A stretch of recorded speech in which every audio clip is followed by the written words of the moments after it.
Apparently, the Proud Boys who had planned, there was all the reporting in advance that they were going to march.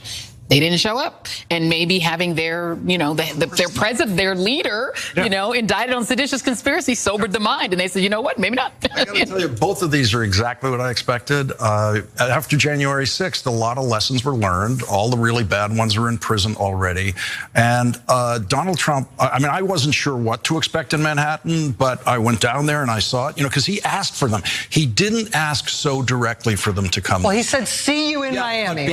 But because they refused to come to Manhattan, Trump knows better than any of us, they're not coming. Yeah. They are not coming. They won't come to Georgia. They're not coming. That stuff is completely over, exactly as I expected in both cases. He doesn't have that anymore. They're not going to do it for him again. Yeah, look, that's definitely optimistic. And it's not like he doesn't have Lawrence O'Donnell doesn't have some evidence, I suppose. There was not a huge crowd. There were some.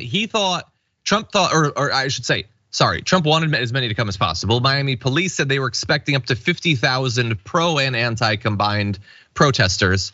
There were a few hundred, which is not much. And the similar sort of thing happened in Manhattan. George Santos was like 1/40th of the crowd in New York. So maybe there's some evidence. Of course, showing up for his arraignment isn't the same as showing up for Joe Biden's second inauguration, possibly. So what do you think about his little prediction there? That he's kind of lost his steam here, and that's why nobody's showing up.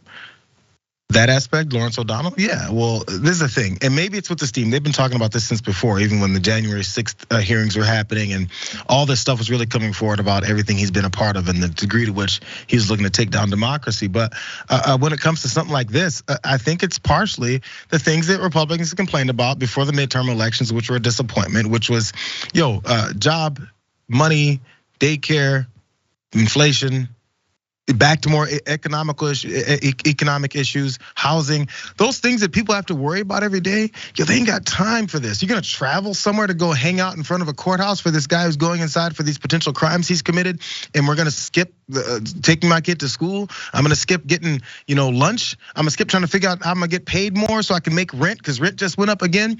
Like, they're ignoring the things that they riled their support up about.